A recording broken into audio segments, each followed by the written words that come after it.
Hello बच्चों, मैं प्रतिभा शर्मा राजस्थान सरकार और वेदांता के CSR इनिशिएटिव ई कक्षा में आपका स्वागत करती हूं, जिसके टेक्निकल पार्टनर हैं मिशन ज्ञान। बच्चों, हम पढ़ रहे हैं चैप्टर नंबर 23 जिसका नाम है सिंचाई एवं पेयजल। और बच्चों, इसी कड़ी के अंतर्गत भाग 3 में आज हम पढ़ेंगे सिंचाई के बारे में। तो बच्चों, सिंचाई क्या होती है आप जरूर जानते होंगे।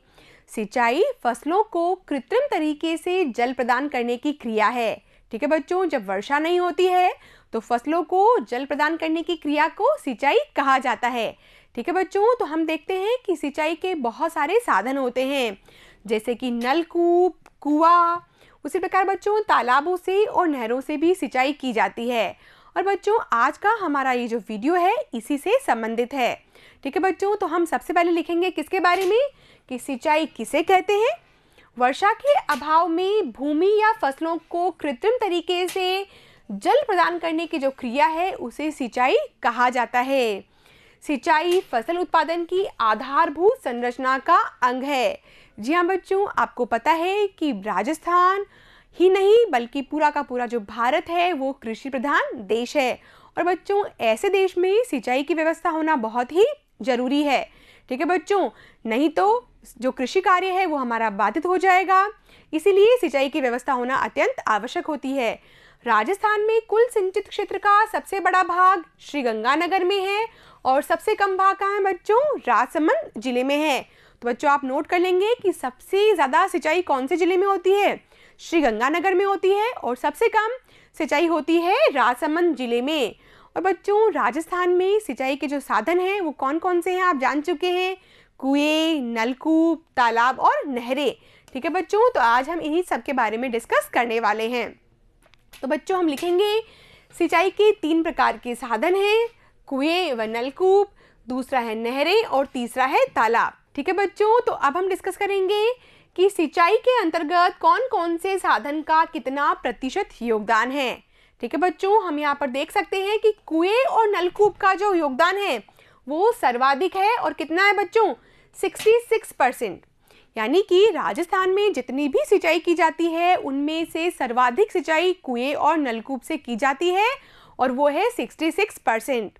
उसी प्रकार बच्चों नहरों से सिंचाई होती है 33% एरिया के अंतर्गत। और बच्चों तालाब में मात्र 0.7%। ठीक है बच्चों, यहाँ पर भी आपको दिखाई दे रहा होगा कि तालाब से सिंचित क्षेत्र कितना है, 0.7%। और अन्य साधनों से जो सिंचाई होती है वो होती है 0.3%। तो बच्चों इस वृत्त आरेख के अंतर्गत हम देख सकते हैं कि सबसे ज़्यादा सिंचाई कौन से साधनों से की जाती है। तो बच्चों वो है कुएं और नलकूप। दूसरे नंबर पर नाम आता है नहरों का 33% के साथ में। फिर आता है बच्चों तालाब 0.7% और अन्य साधनों से 0.3%। ठीक है बच्चों, आगे बढ़ेंगे और अब हम किसके बारे में लिखेंगे, कुएं और नलकूप के बारे में। तो बच्चों राज्य का सबसे महत्वपूर्ण सिंचाई का साधन है और राज्य के कुल सिंचित क्षेत्र के 66% भाग पर कुओं और नलकूपों से ही सिंचाई की जाती है। ठीक है बच्चों, इस साधन से सबसे अधिक सिंचाई कहाँ होती है, जयपुर और अलवर में होती है। ठीक है बच्चों, हमने देखा था कि सिंचाई सबसे अधिक कौन से जिले में की जाती है, तो वो था श्रीगंगानगर, और सबसे कम सिंचाई की जाती है राजसमंद जिले में। लेकिन बच्चों हम यहाँ पर कुएं और नलकूप के बारे में डिस्कस कर रहे हैं, तो इसमें से सबसे अधिक सिंचाई हो रही है जयपुर में और अलवर में। तो बच्चों आपको बिल्कुल भी कंफ्यूज नहीं होना है कि वहाँ पर तो हमने श्रीगंगानगर और राजसमंद नाम पढ़े थे। अब हमने हमारी कैटेगरी बदल दी है और अब हम पढ़ रहे हैं कि कुएं और नलकूप से सर्वाधिक सिंचाई कहाँ पर की जाती है, तो उसमें नाम आएगा बच्चों जयपुर का और अलवर का। ठीक है बच्चों, आप जानते हैं कि जैसलमेर जिला राजस्थान का पश्चिमी जिला है। ठीक है बच्चों, ये रहा राजस्थान का पश्चिमी जिला। और हम यहाँ पर देख सकते हैं कि मरुस्थल की जो भयावहता है उसकी वजह से एक नलकूप है जिसका नाम है चांदन नलकूप, उसकी जो महत्वता है वो अत्यंत बढ़ चुकी है। ठीक है बच्चों, तो अब हम इसके बारे में लिखेंगे कि जैसलमेर जिले के चांदन नलकूप में मीठे पानी की उपलब्धता के कारण इसे क्या कहा जाता है, थार का घड़ा कहा जाता है। ठीक है बच्चों, ये भी परीक्षा की दृष्टि से बहुत ही महत्वपूर्ण है कि चांदन नलकूप कहाँ पर है और इसका क्या महत्व है। तो बच्चों बता देंगे ना आप कि यह जैसलमेर जिले में है, ये ठीक है बच्चों, जैसलमेर जिले में चांदना नलकूप है और यहाँ पर मीठे पानी की उपलब्धता है, इसीलिए इसे थार का घड़ा कहा जाता है। ठीक है बच्चों, आगे बढ़ेंगे और अब हम देखेंगे सिंचाई के दूसरे साधन के बारे में, जिसका नाम है नहरें। ठीक है बच्चों, हमने 3 प्रकार के साधन देखे थे, कुएं और नलकूप, नहरें और तालाब। तो हमने कुएं और नलकूप के बारे में डिस्कस कर लिया है और अब किसकी बारी आ गई है? नहरों की बारी आ गई है। ठीक है बच्चों, तो लिखेंगे हम नहरों के बारे में।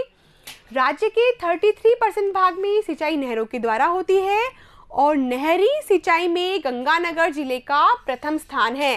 ठीक है बच्चों, ओवरऑल सिंचाई में भी गंगानगर का प्रथम स्थान आता है और नहरी सिंचाई में भी गंगानगर का ही प्रथम स्थान होगा।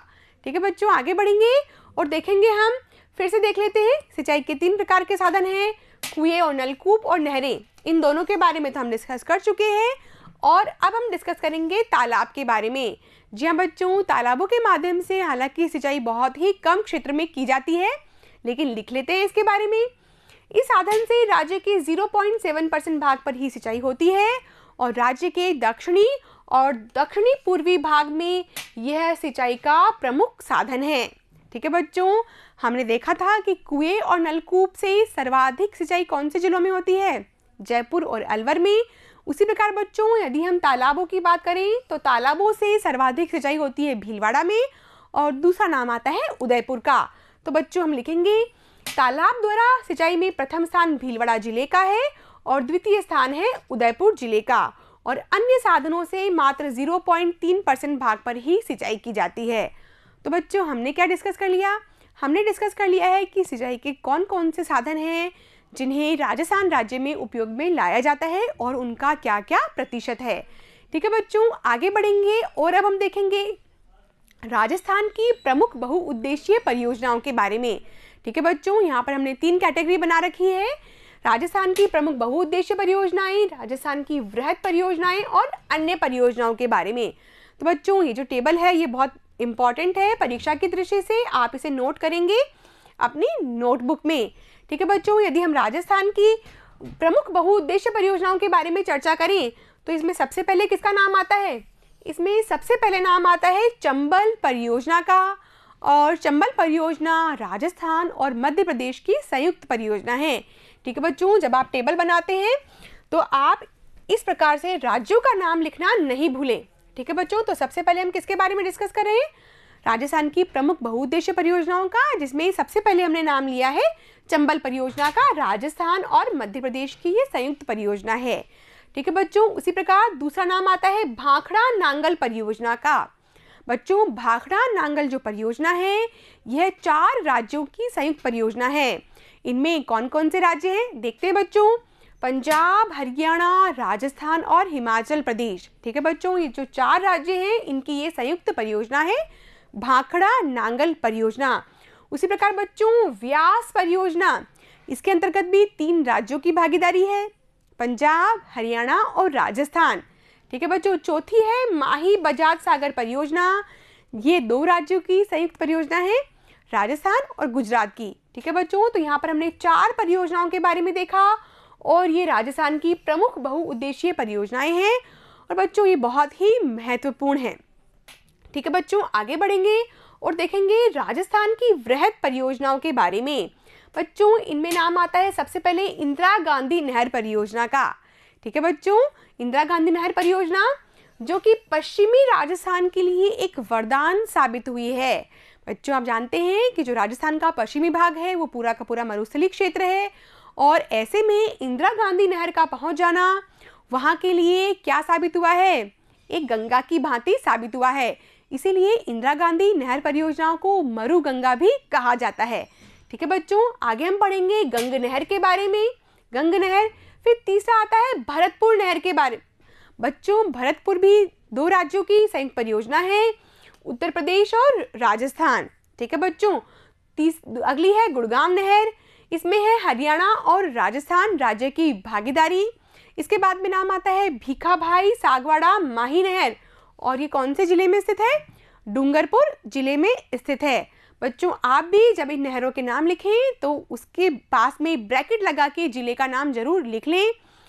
फिर बात करेंगे बच्चों जाखम परियोजना की। जाखम परियोजना कहाँ पर है? प्रतापगढ़ जिले में है। सिद्धमुख नोहर परियोजना है बच्चों हनुमानगढ़ और चूरू के अंतर्गत। उसी प्रकार बच्चों अगला नाम आता है बीसलपुर परियोजना का, जो कि टोंक जिले में स्थित है। और बच्चों बीसलपुर परियोजना का नाम आपने अवश्य सुना होगा। ये राजस्थान राज्य की ही नहीं, ये राजस्थान राज्य की सबसे बड़ी पेयजल परियोजना है। ठीक है बच्चों, तो आप बीसलपुर परियोजना का नाम विशेष रूप से याद रखेंगे कि पेयजल परियोजना में सबसे बड़ा नाम आता है बीसलपुर परियोजना का।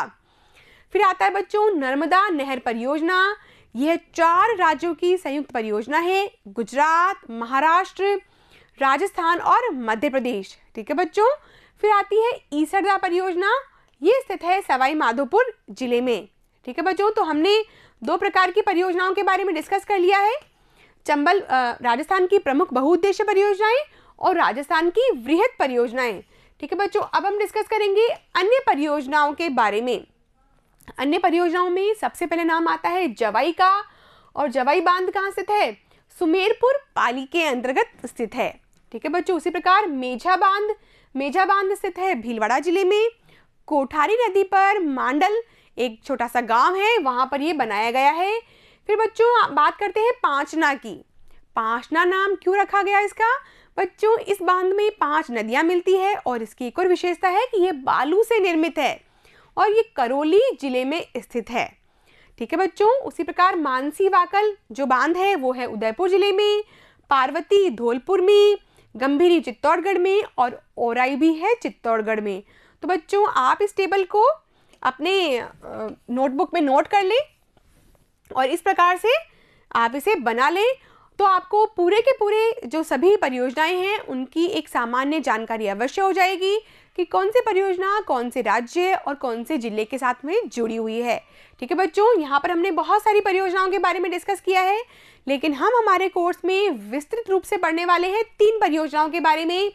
सबसे पहले हम पढ़ेंगे चंबल परियोजनाओं के बारे में। ठीक है बच्चों, इंदिरा गांधी नहर परियोजना के बारे में, और फिर पढ़ेंगे बच्चों माही बजाज सागर परियोजना के बारे में। ठीक है बच्चों, तो 3 प्रमुख परियोजनाओं के बारे में हम पढ़ने वाले हैं। इतनी सारी परियोजनाओं के बारे में हम विस्तार से नहीं पढ़ रहे हैं, केवल 3 परियोजनाएं हमारे कोर्स में हैं विस्तृत रूप से। ठीक है बच्चों, इंदिरा गांधी नहर परियोजना, चंबल परियोजना और माही बजाज सागर परियोजना। तो बच्चों आप मानसिक रूप से तैयार हो जाएंगे और थोड़ा सा अपना होमवर्क भी करके रखेंगे। ठीक है बच्चों, तो अभी हमने डिस्कस किया किसके बारे में? सिंचाई के साधनों के बारे में और राजस्थान की प्रमुख बहुउद्देश्य परियोजनाएं, वृहद परियोजनाएं और अन्य परियोजनाओं के बारे में। तो बच्चों इस परीक्षा की दृष्टि से ये बहुत इंपॉर्टेंट है और आप पढ़ते रहेंगे और आगे बढ़ते रहेंगे ई कक्षा के साथ में। Thank you.